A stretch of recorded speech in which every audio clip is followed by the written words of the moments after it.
The Post Newspaper Podcast, your community news.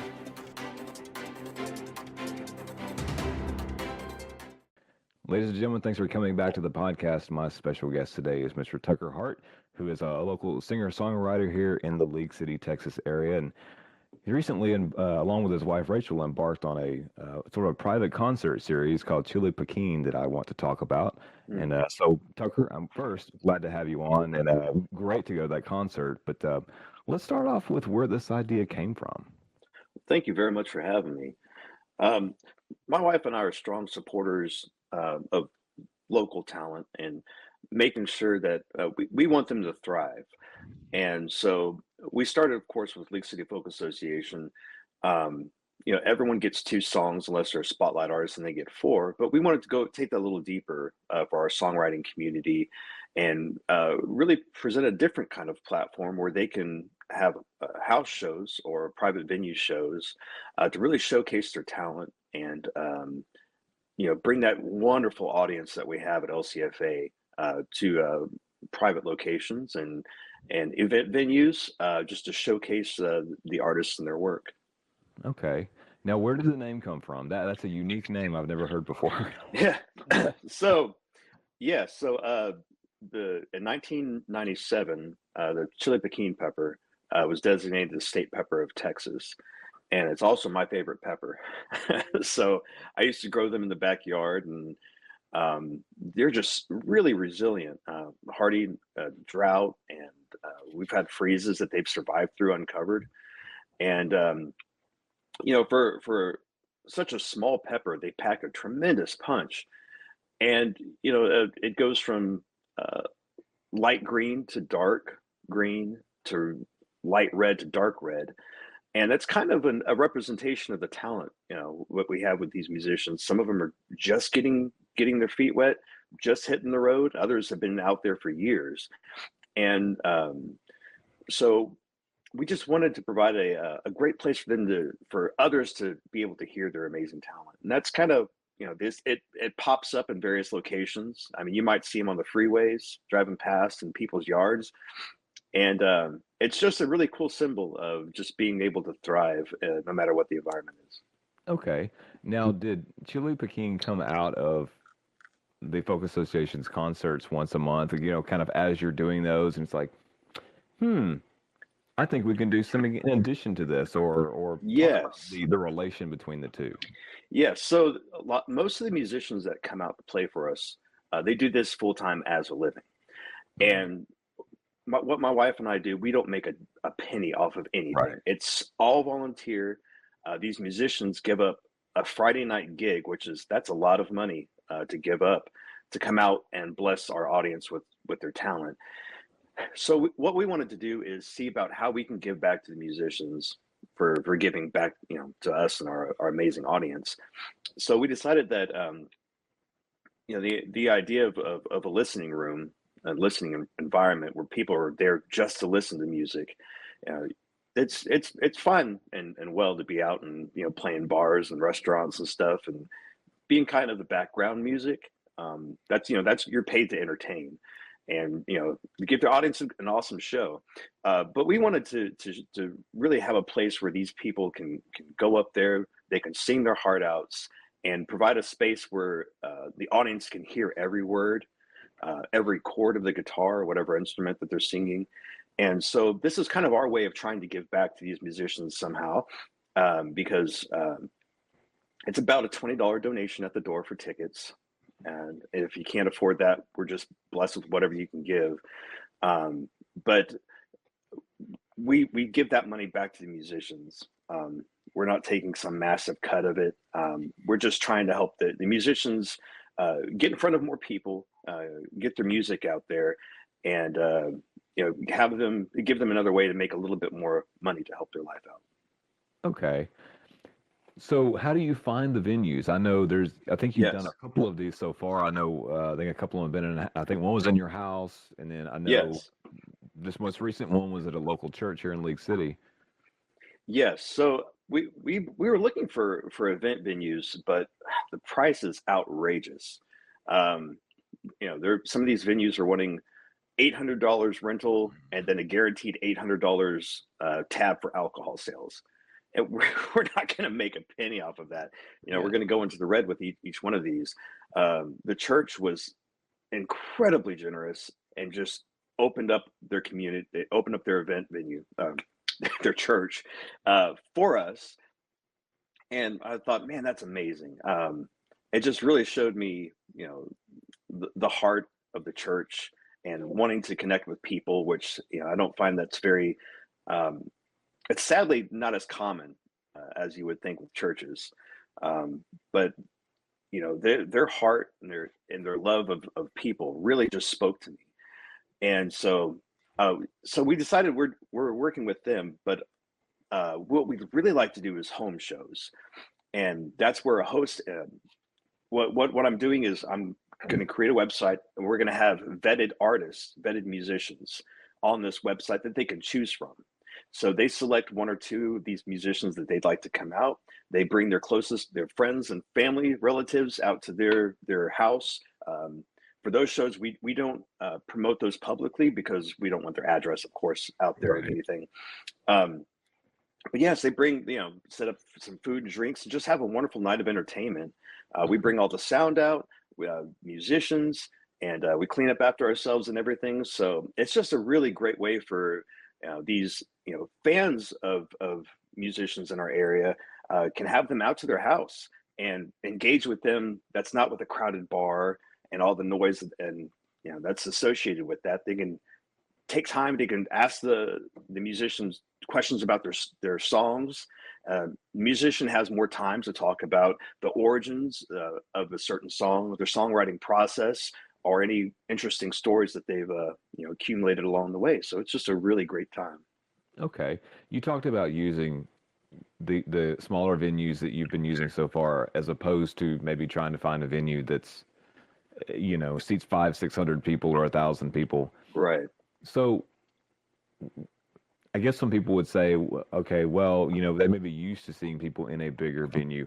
What, and as a musician yourself, as someone that plays in a number of venues, do you have a preference in these musicians that you have come on when you're talking to them about where they're going to perform?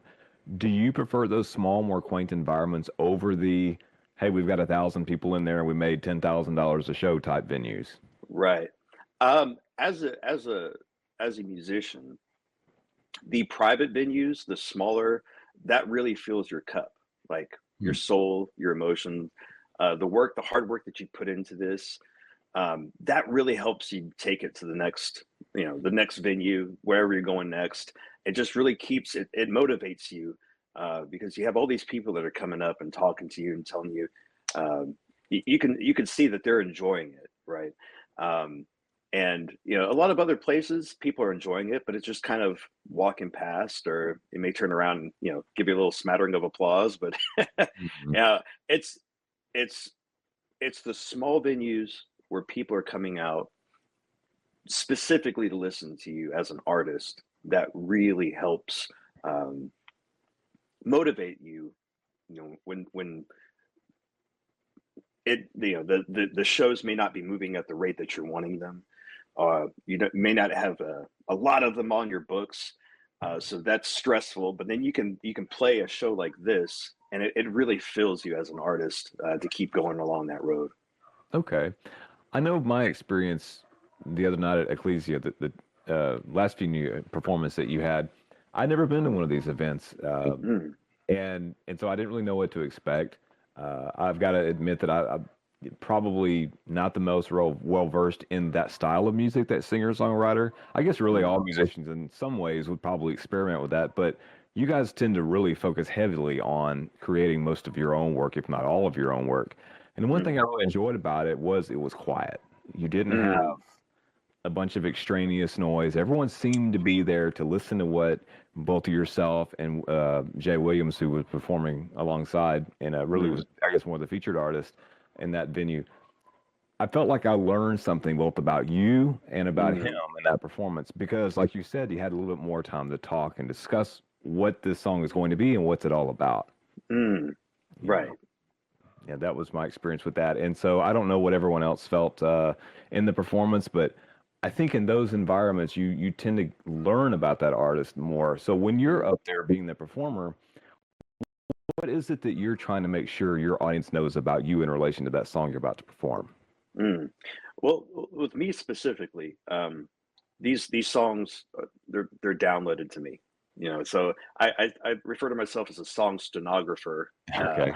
other than a songwriter, because I mean I'll just be walking through the house and the entire song will hit, and I'll just write it down, and so I don't know, just appreciation for the aspect of the muse has been talked about through hundreds, if not thousands, of years. Whatever this on the other side, it kind of whispers creativity to whatever medium of art that people are working with, whether it be painting, sculpting, whatever. Um, and that I want to convey the most importantly is that I truly believe anyone can be a songwriter. It's all about taking the time to listen. And I think if people who are trying to work so hard at crafting a song, I think if they just take the time to listen, and maybe that voice is just themselves, that still small voice in the back of their head, or maybe it has a little something more to do about the other side. But I think the more, not just to themselves, but conversations around people. If you read more biographies, um, watch more documentaries about what people are experiencing, that can help you tremendously. So I just want to encourage anyone. I've only really been doing this since 2020, and then really not until 2021 or 2022 is really when I started going out playing. And I'm 43 years old, so uh, I just want to let people know, hey, if you have that desire to write, if you have that desire to go out and present your music in front of people, it's not too late. I don't want people to think, oh, I'm past my 20s, that window of opportunity is closed. There's tremendous songwriters who've actually started later in life, Mhm. and if I just want to encourage people to get out there, because you don't know until you try. Right. And it may surprise people to hear that you've only been playing a relatively short amount of time. So, Right. what was that inspiration that got you started in the first place? Did you grow up playing music? A little bit. I Okay. played guitar in the '90s, Okay. electric guitar. Um, but once I got married at 20 years old, and my wife was 19, and then 2 years later we had our first child. I just kind of didn't pick it up for a long time. But yes, my dad was a massive inspiration, introducing me to 90.1 KPFT here in Oh, Houston, and grunge was king back in the '90s, so I thought that was the only music out there. And then he invited me. He was building cabinets. Um, he was in carpentry back in those days, and so there's sawdust everywhere. And I just walk out the garage, and he's like, "Hey, I want you to hear this song by John Prine. It's called Hello in There." And I started listening to that song. And he's like, "I'll be right back. I'm gonna go get a drink." And I started hearing John Prine singing this song, and I started crying so hard at the power of those lyrics. And it meant so much to me. He came back, and of course, I blamed it on the sawdust that was everywhere that got in my eyes. But but I remember I went upstairs to my bedroom, and I blasted some alternative music. But then I climbed in my closet with a little transistor radio and dialed in 90.1 with an earpiece. Because I couldn't be caught dead listening to my dad's music. right. Uh, Of course but not. yeah, yes, but my parents were big Shake Russell fans, and I actually, you know, was trying to learn how to walk deep in the forests of East Texas. My parents had a little boom box with Shake Russell tape in there, and so they'd always go to the jalapeno tree and stuff to see him. So that kind of built upon m- my love of music, and I started using music as a way to recover after the heart attack and strep in the spine, and now with spastic paraplegia. Um, it's it's really helped me. That combined with of course therapy, and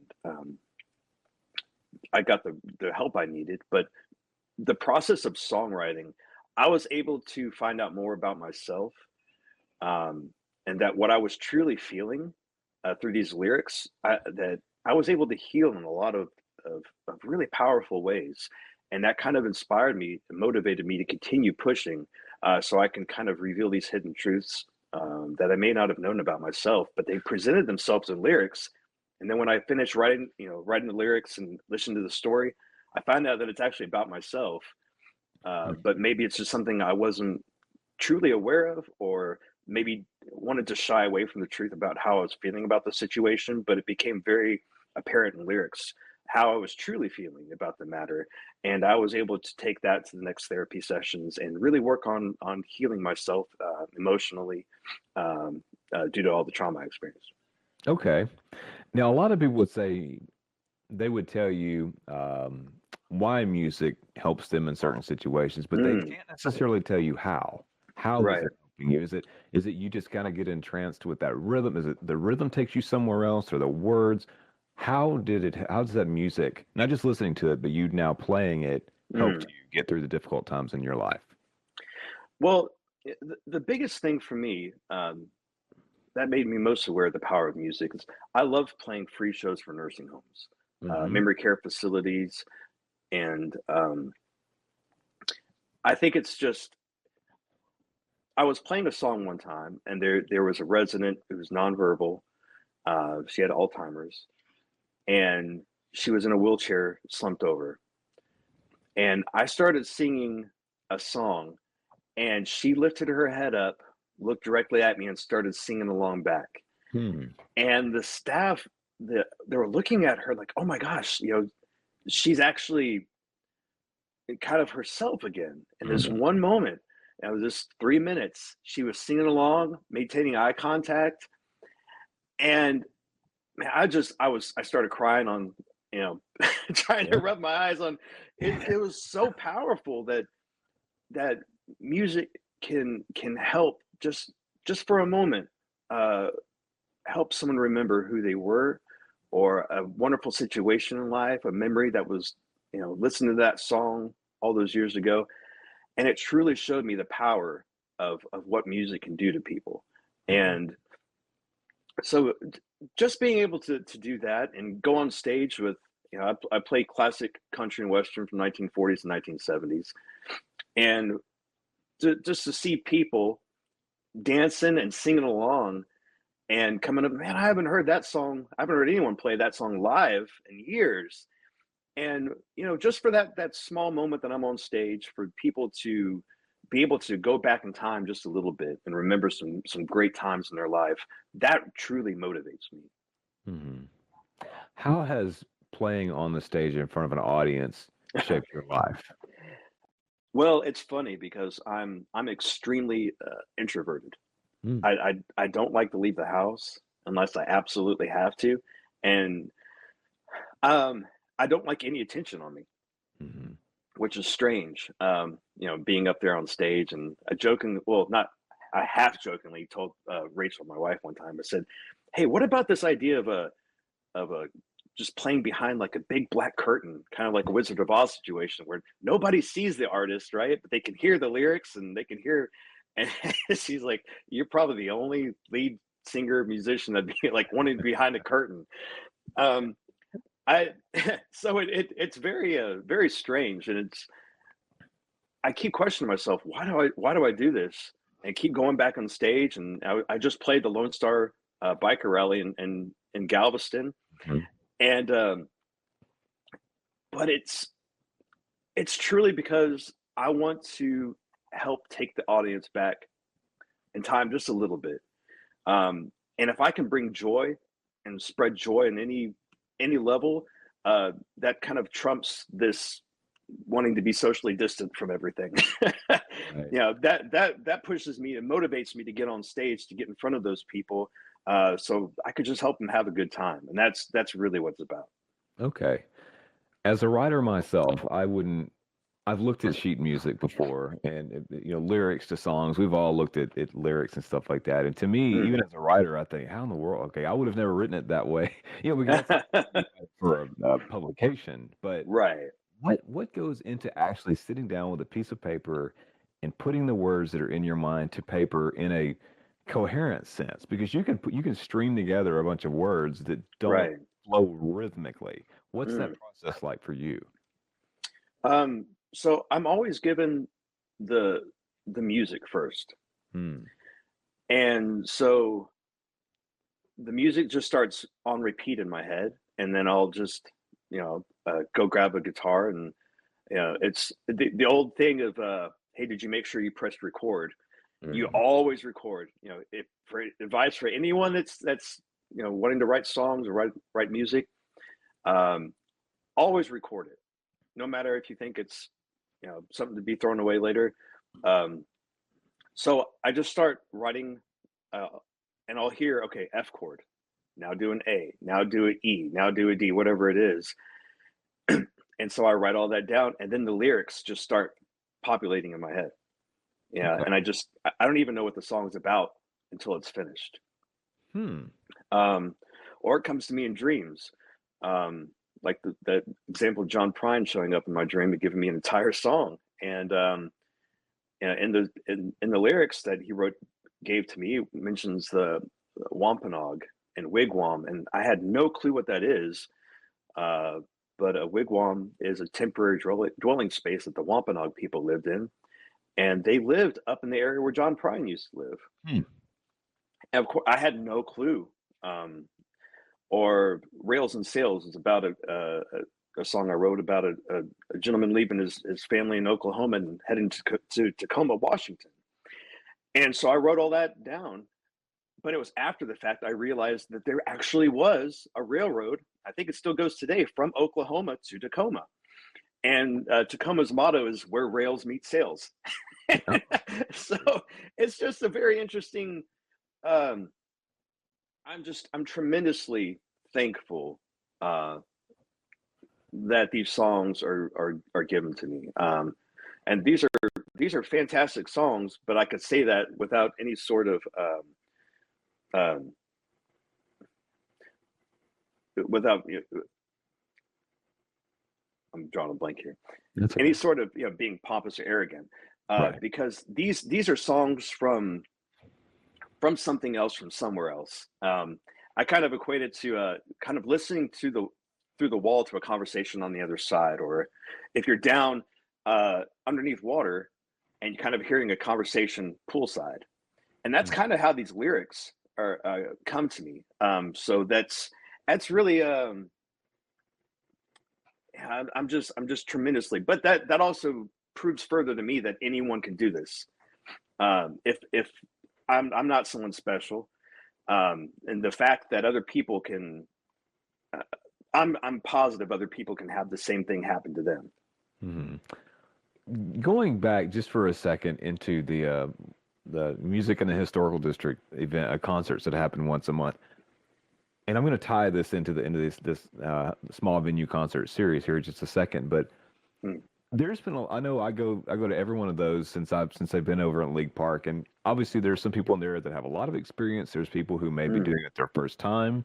Um, when people go up there for that first time and they come off the stage, have any of them ever did they come to you for critiquing later on and say, "Hey Tucker, what do you think? You know, should I keep doing this or do you just maybe of your own free will go up and say, "Hey, you know, I know it's your first time, you're nervous, but Mm, here's what I saw and you know, here's what maybe you can improve." Do you sort of do that sort of banter, like positive critiquing type banter mm. between yourself and maybe the musicians you see or invite out? I'm usually at the sound booth, so I don't have much of an opportunity. But if I catch them at other times, I just encourage as much as possible, um, because for some of these people are coming out to sing in front of someone for the first time in Mhm. their life, and they're playing in front of 200 to 300 people for their first time. Um, so if they ask me what can I do to improve, then I'll mention something, or but if they don't, I don't want to discourage them on any level, especially coming off the stage for the first time.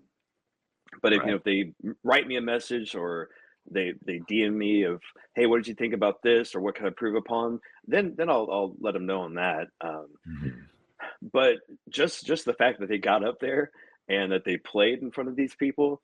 And I always tell everyone, we have the greatest audience around. I mean, I dare say in the U.S.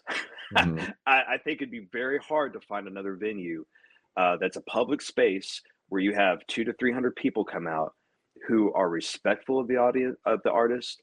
They're quiet. They're there. They're engaged with every word that musician is saying on stage, and they applaud them.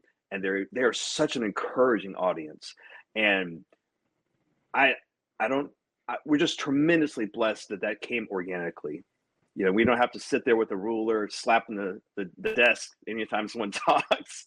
Right. Um, you know, we there's towards the back end of the audience. You know, you're free to chat back there, but the closer you are up to the front, the more respectful and quiet that we ask them to be.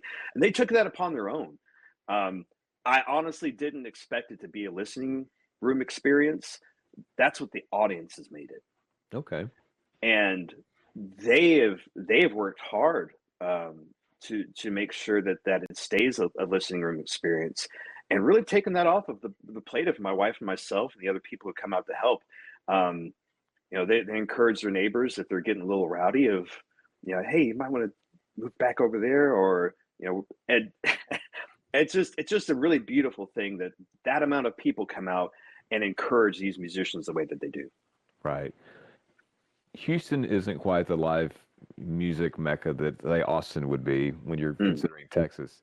But there's a fair amount of a music scene, live music scene, sort of more towards downtown and the Heights and Midtown and all that kind of stuff. hmm. But it doesn't seem like there's really a lot of other places other than maybe what I'm seeing here in League City. Are there, Right. first, are there other places? And two, are you surprised by the response? Because like you say, it's very common to see 200 or 300, maybe even more than that, Hmm. on I think it's the last Friday of every month here in League City, of all Right. places. Yes. Yes. Really, this whole model, I really have to thank Rex and Janet Bell at Old Quarter in Galveston, Hmm. um, because if Rex, so um, I had a life altering experience, um, where let's just say I decided that the world would be better without myself present.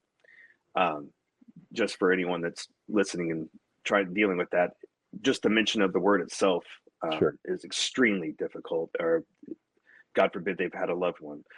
Um, so I attempted that, and my life was just in shambles. And my friend invited me out to Old Quarter Acoustic Cafe in Galveston and to see Travis Meadows. Um, and so I was confused. I said, "Old Quarter? No, that was in Houston downtown in the '70s, but it's not there anymore." He said, "No, it's Old Quarter." Oh, I walked in, and sure enough, Rex Bell's on the wall with Towns Van Zandt and Blaze Foley, and there's Guy Clark. I'm like, oh, wait a minute, what did I miss down here? And so Travis Meadows came on stage. Had some horrible addiction problems that he succeeded and fought and triumphed over. Lost his leg at a young age to cancer, Hmm. and just had such a tough and difficult life. Um, but his story, and he was going through therapy and recovery. Hmm. And they said, "Well, you're a songwriter, aren't you? Why don't you keep a journal?" It's like, "Oh, I don't keep journals. That's kind of strange." He said, "Well, you're a songwriter. Maybe you should start writing songs, but in a journal fashion." So after he played his set, I walked up and shook his hand and said, "Travis, I'm forever changed today. Hmm. You've saved my life." And he really has. He really has, because of Rex and Janet opening Old Quarter, and um, because that venue was open, it opened my eyes to the possibilities of what songwriting can do. And um, that's that's really where this all got started. But yeah, there's a lot of some great music venues to go out and play. But as far as an actual listening environment or a venue that's just for music, yeah, it's pretty rare down the further south you go. Hmm. Why do you think that is? Is it just because people just tend to group in certain places and music that takes off here and maybe not here, maybe this place and not that place? I'm just Right. wondering why it hasn't uh, prior to these concerts. It started over at the League City Historic Museum. Mm. Why do we really have much? And not just in League City, but in this kind of in this region. That's a good question. That's a good question. I think with Houston being so close, that's kind of labeled where the action is. That's Mhm. where all the venues, if there's a new venue popping up for music, for live music, it's going to be in downtown Houston. Um, and so League City's been working hard to cultivate a live music environment, and we've really started more um, opening this venue. I think was wonderful. The city of League City helps us tremendously, and the city of League City Parks and Recreations Department in hosting these free events for our community. And just because we've been out there, and we're no one special. We just had an idea, and others are coming up and saying, "Hey, well, why can't we do that?" And so they're starting open mics in different places. Hmm. They're starting jam sessions in other places, and it's the whole idea of, well, they did it, why can't we? And so that's actually starting to create these little pop-up music venues, live music experiences going on. And yeah, I'm just hoping, big names, like a White Oak Music Hall, or a House of Blues, um, these kind of venues will come further down south, because we have amazing talent, a lot to offer, but it's really hard to convince people, hey, I need you to drive to downtown Houston on a Friday night. It's, you know, um, even for some of my favorite artists, I'd be hesitant to drive, just because of the traffic, the congestion, trying to find a place to park. But there's a lot of places down here that would make for some excellent areas for live music venues, um, to be built. And I think, with all the tourism we have in Galveston, Hmm. and people in between would love a live music venue that's, getting big headliners and big names in, but that they don't have to fight downtown Houston traffic. Hmm. Okay. Now going back to Chile Pequin itself, Mm. what's next? Do you already have the next concert picked out? Venue Yes. picked out, and do you know who's going to be playing? Yes. So we have our next concert is a private house show, with Brittany Doyle and Chris Hardy, two local favorites. And so that's going to be a lot of fun. That's going to happen the 23rd of this month. December, we're taking a break off, but in January, we have Katrina Kane and Bud Beerhouse coming out to do another show. They did a show at our house. It was amazing. It Mhm. was just incredible. Um, so we're going to have them in January, and then I'm building our website so that folks can go, and I'm hopefully gonna have that done this week. Um, but yes, so we're looking for host families that would like to have a show at their house. It doesn't cost them a dime. Um, we bring the artists out, the music, and we help get everything set up. We take everything down, and we just ask for $20 donation at the door that will go to the artist. And if they can bring friends and family, just to have them come over to their house and have a wonderful night of family. It's still family friendly entertainment, Mhm. no matter where we're going. Um, and then we do have the options of, if you want a 21 and up show, so that you can feel free to bring drinks out and stuff, and with friends we can do that too. Um, but we're just so extremely thankful for these musicians coming out and taking the time off of a paid gig, sacrificing that to come out and play for our audience. That we want to try to give back to them in some way. We can't afford to pay them since we don't make a dime. But Right. these music venues, we're going to continue keeping them along. We at least once a month, uh, for these shows coming up in the future. Okay. And so, if people are interested in performing, is there a list? Is there a kind of a query email they can send you and say, "Hey, Tucker, would you consider me? Here's some of my work." How do people get involved on that end of things? Yes, they can email us at League City Folk Association at gmail.com. We have a committee that selects these musicians. Um, so we're only putting vetted musicians that we personally know. We've heard them play live. We know they can deliver a dynamic experience, great performance for the audience. But we have a few people who are working with us to try to pick out who would be a right fit for these venues. And yeah, so please send an email to League City Folk Association at gmail.com if you'd like to see about being part of that. Very good. Well, Tucker, I'm glad you came on and told us about the concert series. I wish you and Rachel all the best and all the musicians that play. And I would encourage people, if you do get an invitation to go to one of these performances to do so, you're really going to take something away personally, I think, from the experience. Well, Richard, I really appreciate you. Thank you for your time and interest in League City Folk Association and Chile Pequin. It really means a lot to us.